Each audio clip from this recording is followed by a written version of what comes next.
नमस्कार। फिर से हाजिर हूँ एक नई कहानी के साथ में। मैं हूँ राज। आप देख रहे हैं हाईवे 33। दोस्तों, आज की कहानी दो भाइयों की है।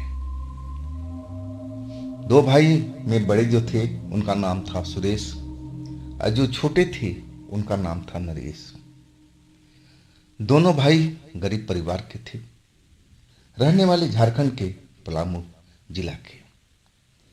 ये जो उनके साथ में घटना घटी थी, लगभग 25 साल पहले की बात है, जब सुरेश जो बड़े भाई थे उनकी उम्र 25-26 साल की रही होगी, और जो छोटे भाई थे 5 साल छोटे थे, यानी कि करीब 20 साल के रहे होंगे। तब की ये घटना है। उनमें से जो सुरेश थे, जो बड़े भाई, वो शादीशुदा थे और नरेश कुंवारे थे। अब जमीन जायदाद तो इतनी नहीं थी, जो थोड़ी बहुत थी जमीन, और उसी में वो लोग गुजारा करते थे। जब खेती का टाइम होता खेती करते, और नहीं टाइम होता तो कोई ना कोई मजदूरी जिससे घर बार चल पाए वही लोग कर रहे थे। माँ बाप बूढ़े थे, घर में थे। अब जो जिम्मेवारी थी दोनों भाइयों के ऊपर में थी। गेहूं जो खेत में लगा हुआ था अब वो पक चुका था। अब जो उसकी जो कटाई, इसके बाद में खलिहान में लाया गया कटाई करने के बाद में।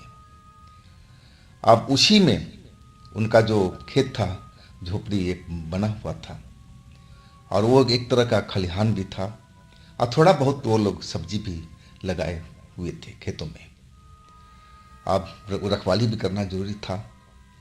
तो रात के टाइम में जो छोटे भाई थे नरेश या सुरेश, दोनों भाई में से कोई न कोई वहाँ झोपड़ी में जरूर रहता था। और कभी कभी ऐसा भी होता था कि दोनों भाई ही खेत में उसी झोपड़ी में सो जाते थे, रखवाली करते थे। अब तो गेहूं का टाइम था। गेहूं कट करके और वो खलिहान में आ चुका था जहाँ उनकी झोपड़ी बनी हुई थी। अब उसको रखवाली भी तो करना था।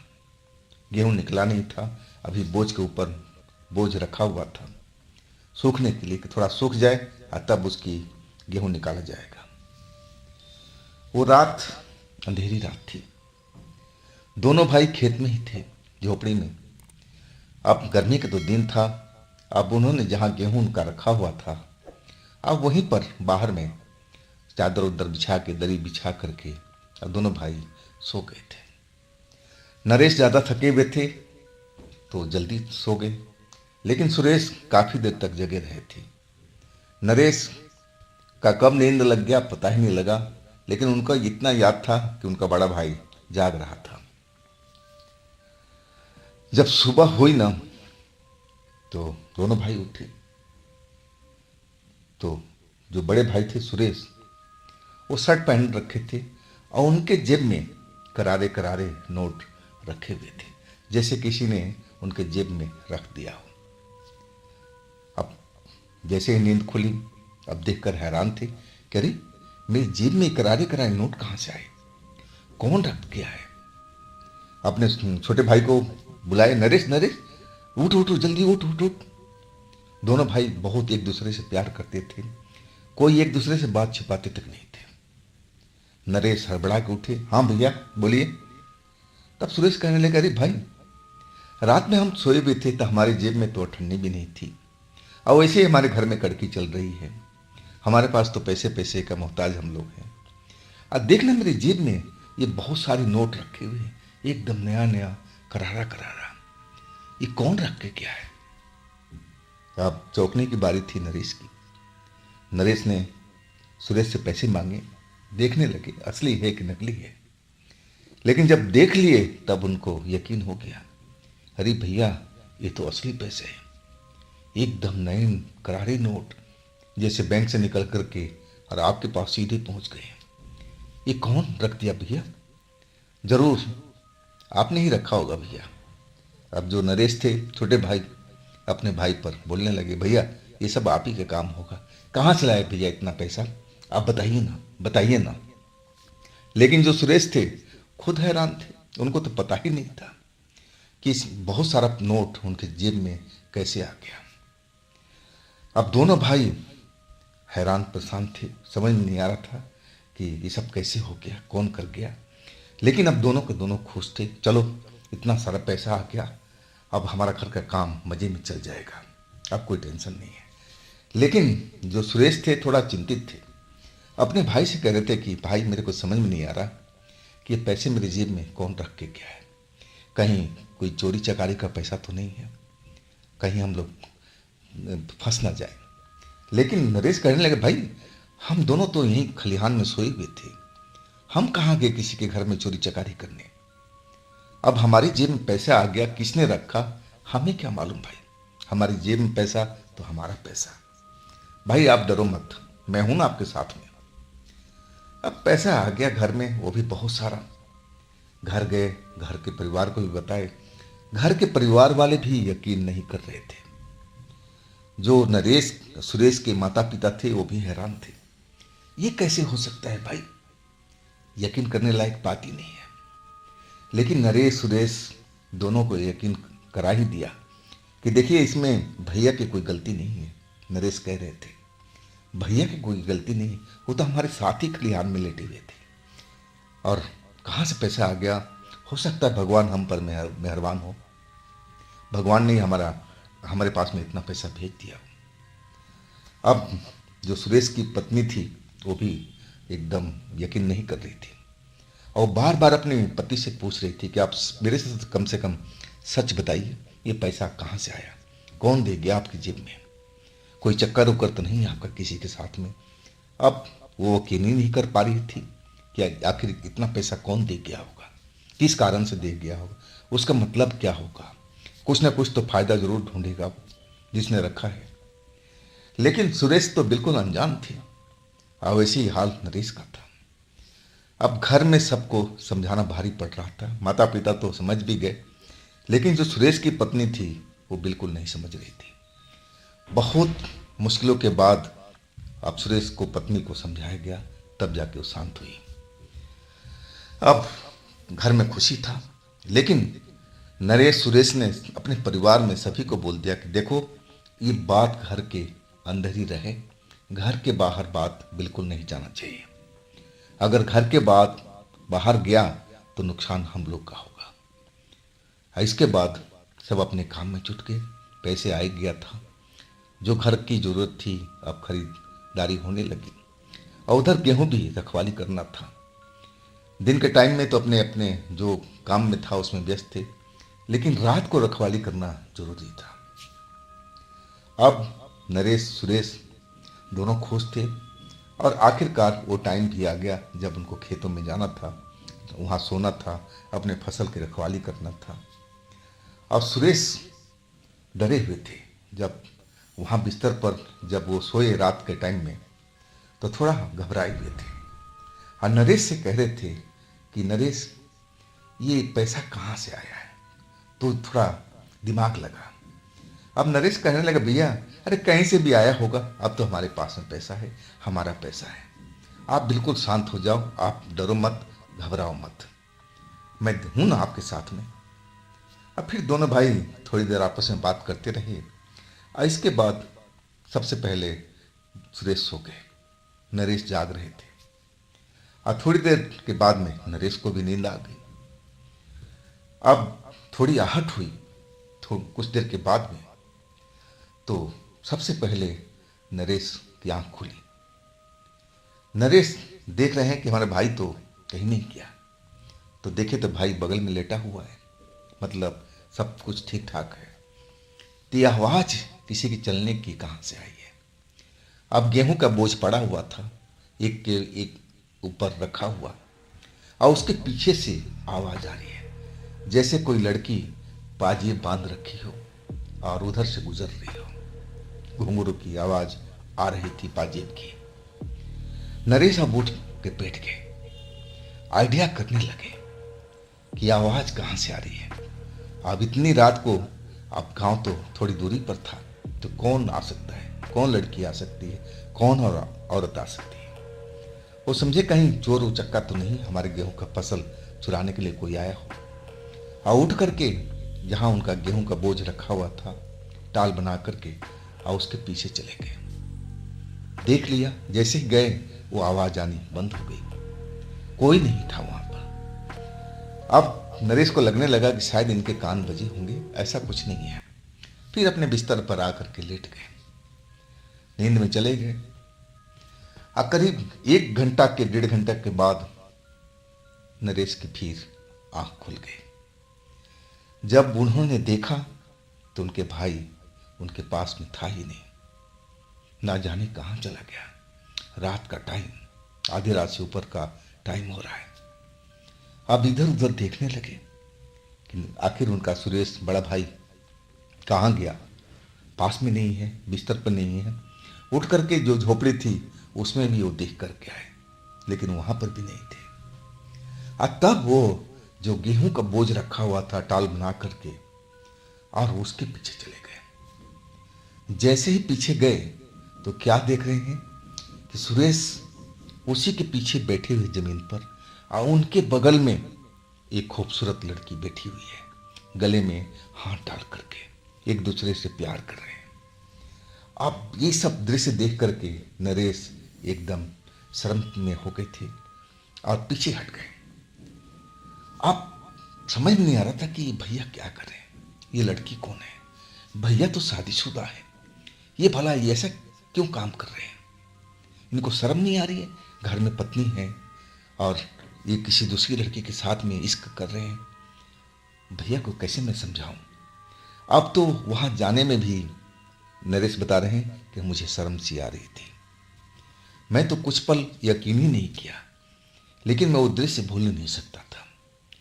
भैया एक लड़की के साथ गले में बाहें डाल करके आराम से प्रेम से बातें कर रहे हैं। अब नरेश का मन बेचैन हो उठा था। अब तो लाज शर्म से कुछ भी उस टाइम भैया को आवाज तक नहीं दिया और आकर अपने बिस्तर पर लेट गए। अब नींद काहे के लिए आनी थी। अब तरह तरह का मन में शंकाएं चल रही थी कि आखिर वो लड़की कौन है, गांव की लड़की है, बाहर की लड़की है, समझ में नहीं आ रहा था। आखिरकार आंख बंद किए हुए थे, सोच रहे थे कि भैया जो भी कर रहे हैं गलत है, ऐसा नहीं होना चाहिए। ये तो भाभी के साथ गलती है, भाभी के साथ नाजायज है, भाभी अभी घर में है, ऐसा भैया को करना ही नहीं चाहिए था। अब गुस्से में तो थे नरेश जी कि चलो भैया आते हैं, अब उसके सामने, लड़की के सामने तो बोलना ठीक नहीं है।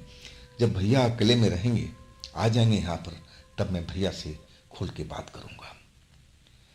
अब ऐसे ही लेटे हुए थे, आंख बंद किए हुए थे, और ना जाने कब फिर उनको नींद आ गई।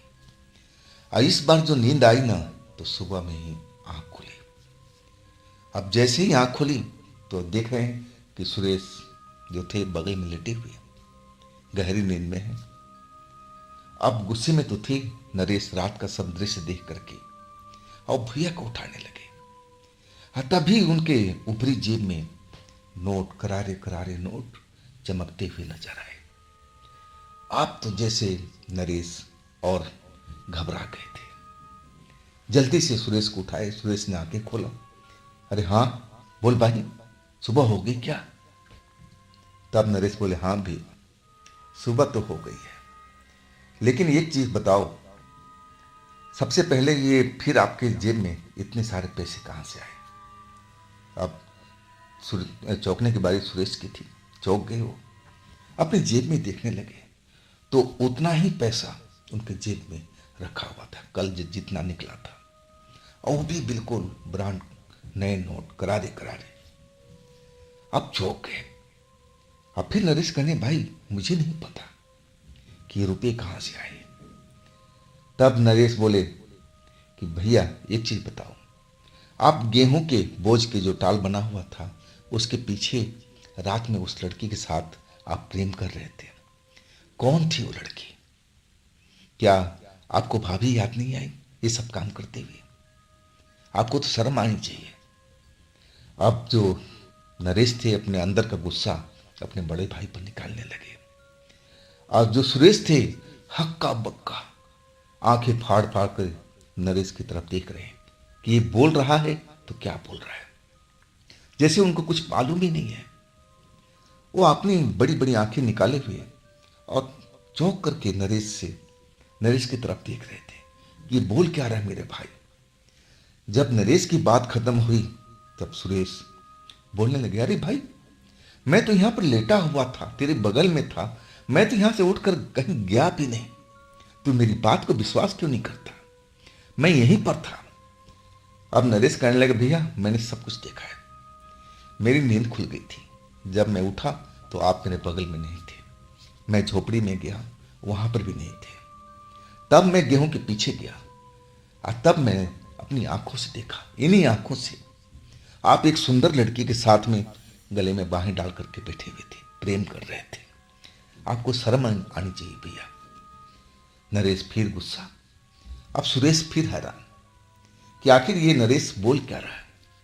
अब सुरेश कसम खाने लगे कि देख नरेश, तेरा भाई ऐसा हो सकता है क्या? मुझे नहीं मालूम, मैं तो तेरे साथ बगल में लेटा हुआ था, मैं तो कहीं भी उठकर नहीं गया। तो मेरी बात पर यकीन क्यों नहीं कर रहा? लेकिन यकीन करने लायक था ही नहीं। नरेश अपनी आंखों से साफ साफ देखा था। और कहने लगे नरेश कि भैया, ये जो रुपया आपके जेब में है ना, उसी लड़के ने दिया है। अब मैं समझ गया सारी बात को। अब फिर सुरेश एक तरह से रोने लगे, अपने भाई को समझाने की कोशिश करने लगे कि देख नरेश, मैंने ऐसा कोई गलत काम नहीं किया है। मैं उस लड़की को जानता तक नहीं जिसकी तू बात कर रहा है। और ये रुपये कैसे मेरे जेब में आ गए, मुझे आज भी नहीं मालूम। अब सुबह हो चुकी थी, नोट करारे नोट आ चुके थे, लेकिन इस बार नरेश जो थे गुस्से में थे। भाई की करतूत देख करके और वो बिल्कुल गुस्से में थे। और दोनों भाई अपने घर गए, लेकिन दोनों में से किसी ने भी अपने परिवार में ये वाली लड़की वाली बात नहीं बताई। और पैसे भी थे, अपने मम्मी पापा को दे दिए। अब पैसे देख करके फिर मम्मी पापा परेशान कि आखिर ये आज कैसे नोट आ गया, आज तेरे जेब में कौन जब डाल के गया। फिर नरेश समझाने लगे, बाबूजी जैसे कल आया था ना, आज भी भैया की जेब से नोट निकला है। अब तो भैया के जेब में जैसे लग रहा है कि बैंक आ चुका है।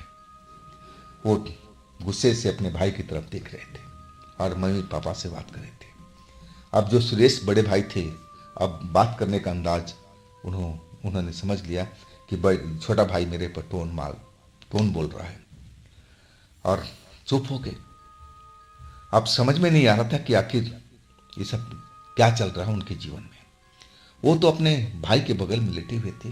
अब भाई बोल रहा है कि आप किसी लड़की के साथ पीछे में बैठकर प्रेम कर रहे थे, ऐसा कैसे हो सकता है। खैर दिन निकल गया, फिर रात आई। अब फिर दोनों भाई उसी खलिहान में। इस बार ना तो सुरेश सो रहे थे ना नरेश, दोनों जगे हुए थे। और नरेश अपने बड़े भाई को समझा रहे थे कि भैया भाभी के साथ गद्दारी मत करो, गलत बात है। कौन है लड़की उसको साफ मना कर दो। अब बोल दो कि हमें पैसे की जरूरत नहीं है, हम अपना पैसा खुद कमाएंगे और खुद हम खर्च करेंगे, हमें किसी की एहसान लेने की जरूरत नहीं है। जो भी लड़की हो आप साफ शब्दों में बोल दो, और ना उसके पास जाने की जरूरत है आपको। लेकिन नरेश जो सुरेश थे, नरेश को बता रहे थे कि अरे भाई, मैं तो जानता तक नहीं कौन लड़की की तू बात कर रहा है, कब तुमने देख लिया, मुझे तो कुछ भी याद नहीं है। लेकिन नरेश जो थे कह रहे थे, भैया आप मेरे से सारे बात छुपा रहे हो, आप झूठ बोल रहे हो। अब दोनों भाई इसी चीज पर बहस कर, कब दोनों सो गए कुछ मालूम भी नहीं। अब आधी रात से ऊपर का टाइम हो चुका था और अचानक नरेश की आंख खुली। जैसे ही आंख खुली तो जाग करके देखे अपने बगल में, तो सुरेश गायब थी। आप समझ गए कि अब सुरेश कहाँ मिलना है, और उठ कर सीधा गेहूं के जो टाल लगा हुआ था, बोझ बना हुआ था, और उसके पीछे चले गए। अब देखा तो वही कल वाला मंजर था, एक खूबसूरत लड़की के साथ में सुरेश जी बैठे हुए प्रेम कर रहे हैं। अब नरेश से रहा नहीं गया। नरेश अपने भाई को आवाज दे दिया कि भैया आप गलत कर रहे हो। ये लड़की कौन है? अब जो सुरेश थे जैसे को होश में ना हो अपने, वो बिल्कुल देख ही नहीं रहे थे, नरेश से बात भी नहीं सुन रहे थे। और नरेश बार बार आवाज लगा रहे थे कि भैया मैं सब कुछ देख लिया हूं, अब तो उठ जाओ, बेशर्म मत बनो। लेकिन सुरेश को जैसे इस बात का फिक्र ही नहीं था। लेकिन इतना शोर शराबा हुआ तो आखिरकार जो सुंदर लड़की वहां पर सुरेश के साथ बैठी हुई थी उठ करके खड़ी हो गई। अब खड़ी हुई ना, अब उसकी आंखें अंगारे की तरह लाल लाल नजर आने लगी। और उसका ये रूप देख करके लाल आंखों वाला जो नरेश थे एकदम चौंक गए कि अभी इसकी आंखों का रंग अलग था, एक सामान्य मनुष्य की तरह। अब फिर देखते ही देखते आंख लाल कैसे हो गया, चमक कैसे रहा रात के टाइम में भी। उनको एहसास तो हो गया कि मामला कुछ अलग है। अब फिर अपने भाई को बार बार आवाज लगाने देंगे, भैया भैया आप मेरी बात मानो, इस लड़की का चक्कर छोड़ो, आप उठ जाओ वहां से। लेकिन जो सुरेश थे अभी भी नरेश की बात सुन ही नहीं दे रहे थे कि वो बेहोश हैं या अपने होश में नहीं है, कुछ भी मालूम नहीं था। और अचानक वो लड़की अब उठ करके नरेश की तरफ आने लगी, एक एक कदम आगे बढ़ाती जा रही थी और नरेश की तरफ खा जाने वाली दृष्टि से देख रही थी। आंखें तो ऐसे ही उसकी चमक रहे थे, लाल लाल दिखाई दे रहे थे। और जैसे जैसे नजदीक आती जा रही थी नरेश के पास में, अब उसका जो रंग रूप था बदलने लगा था। पहले वो सुंदर लड़की दिखाई दे रही थी और जैसे जैसे नजदीक आती जा रही थी जैसे लग रहा है कि सारे रंग रूप उसके बदल रहे हैं। और देखते ही देखते एक भयानक चुड़ैल के रूप में अब सामने आ गई थी और दौड़ करके उसने नरेश का गला पकड़ लिया। अब नरेश इस हमले के लिए तैयार नहीं थे, वो तो सोच भी नहीं पाए थे कि मेरे साथ ऐसा हो सकता है। चीखना चिल्लाना शुरू कर दिए नरेश। और वहां सुरेश पड़े हुए हैं जमीन पर और उनको कोई होश नहीं है कि आखिर बगल में क्या चल रहा है। वो तो लग रहा था कि इस दुनिया में है ही नहीं। कुछ दूरी पर दूसरा खलिहान था, वहां पे भी लोग रखवाली कर रहे थे। अब नरेश का चीखने चिल्लाने की आवाज सुन करके खलिहान वाले अब वहां से आवाज लगाने लगे, दोनों भाइयों का नाम लेकर पुकारने लगे कि नरेश सुरेश क्या हो गया, क्यों चिल्ला रहे हो।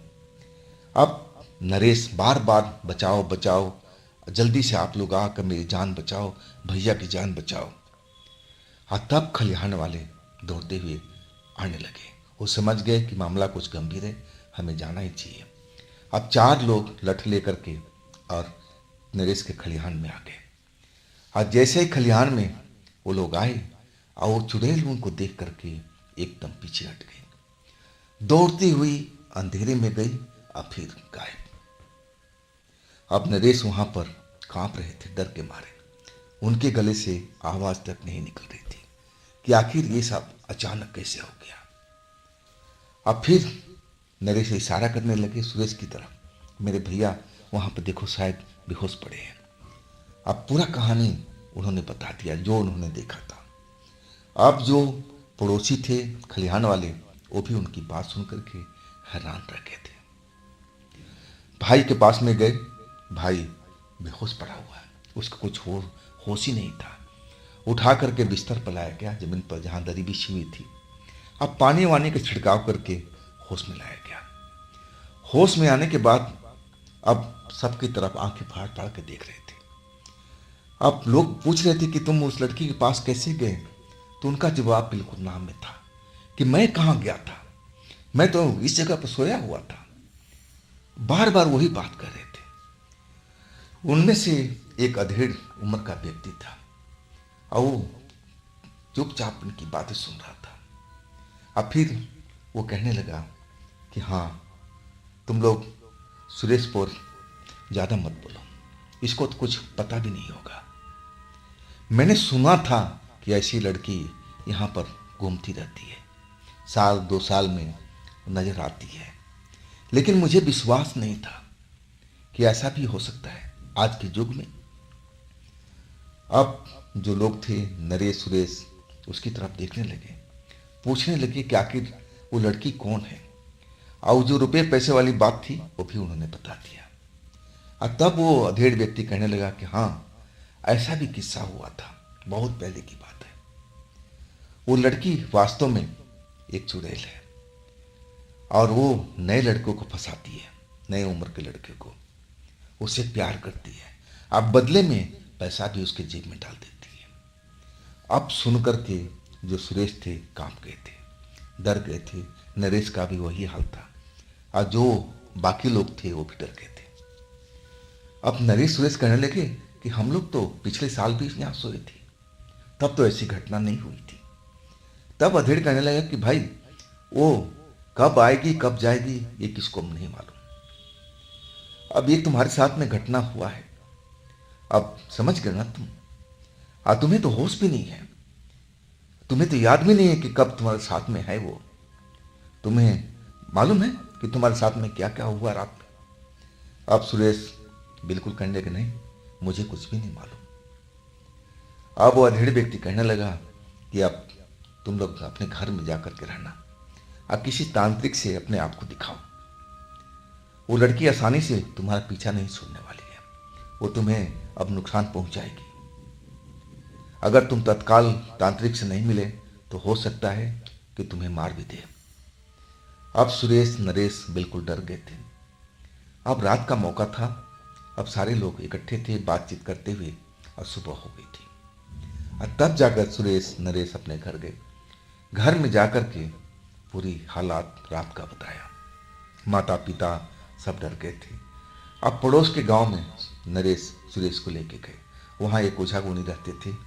अब सारा किस्सा ओझा गुनी को बताया गया। ओझा गुनी वो सुनकर के थोड़ा वो भी हैरान हो गया था। वो कहने लगा कि हाँ, ऐसे मैंने जरूर सुने थे कि ऐसा कोई लड़की है जो अब बहुत सुंदर दिखती है, नए लड़कों को फंसाती है, प्रेम करती है और उसके जेब में कुछ पैसे भी रख देती है और लड़के को कुछ भी मालूम नहीं कि उसके साथ क्या हो रहा है। ऐसा तो मैं जरूर सुना हूं, लेकिन ये मामला गंभीर है। अब जो नरेश थे अब वो गुहार करने लगे तांत्रिक से कि बाबा जैसे भी हो अब सही कर दो मेरे बड़े भाई को। अब जो तांत्रिक था कहने लगा कि देखो, मैं तो करने के लिए बैठा हूँ के लिए, लेकिन इसमें टाइम जरूर लगेगा। 2 दिन भी लग सकता है, 3 दिन भी लग सकता है, 4 दिन भी लग सकता है। और तब नरेश कहने लगे चाहे आप हफ्ता दिन लगाओ, लेकिन मेरे भाई को उस चुड़ैल से मुक्ति दिला दो कि कभी वो रात के टाइम मेरे भाई के पास ना आए, भाई उसके पास ना जाए, ऐसा उपाय कर दो। और आखिरकार उसने एक ताबीज बना के दिया। अब बोला कि अपने भाई के गले में पहना दो और 4 दिन तक हमारे पास आना पड़ेगा पूजा पाठ करने के लिए। अब जैसे जैसे तांत्रिक बुला रहा था उनको, नरेश अपने बड़े भाई को लेकर जा रहे थे। पूजा पाठ हो रहा था। आप जो सुरेश थे खलिहान में नहीं सो रहे थे, ना नरेश डर के मारे, सब लोग अपने घर में आराम कर रहे थे। खलिहान में जाते ही नहीं थे रात के टाइम में। भगवान भरोसे सब कुछ छोड़ रखा था कि जो बचेगा तो घर में आएगा और नहीं तो कोई परवाह नहीं, जान है तो जान है। लेकिन ताबीज जब पहने ना सुरेश, और तब से उनको अलग थोड़ा महसूस होने लगा था। वो डरा डरा जो अपने मन में डर उनका बैठा हुआ था वो डर निकलने लगा था। अब बार बार घर वाले उनकी पत्नी पूछ रही थी कि आप कैसे चले गए उस लड़की के पास में। माता पिता भी पूछ रहे थे कि तुम्हें इतना होश नहीं था कि तुम एक अनजान लड़की के साथ चले गए बैठने के बात करने के लिए। लेकिन सुरेश का वही कहना था कि मुझे तो मालूम ही नहीं है, मैं तो अपने भाई के साथ खेत में खलिहान में लेटा हुआ था, मैं कभी नहीं गया, ये कैसे हो गया कुछ भी मुझे मालूम नहीं। और आखिरकार 4 दिन तांत्रिक के पास गए और तब जाकर के उनका इलाज हुआ था। और इसके बाद दोनों भाई तो इतना डर चुके थे कि रात के टाइम खलिहान में जाते नहीं थे। दोस्तों, ये थी आज की कहानी। अगर आपके पास भी ऐसी कोई घटना है जो आप मुझे बताना चाहते हैं तो आप मुझे इंस्टाग्राम पर या मेरे व्हाट्सएप नंबर पर आप अपनी कहानी, अपनी घटना मुझे भेज सकते हैं। दोस्तों, ये भी चैनल आप ही का है, तो इसको भी अपना प्यार दीजिए, लाइक कीजिए, सब्सक्राइब कीजिए, शेयर कीजिए। अब फिर हम मिलते हैं अगले रोज एक नई घटना, एक नई कहानी के साथ में। आप लोग अपना ख्याल रखिएगा। नमस्कार।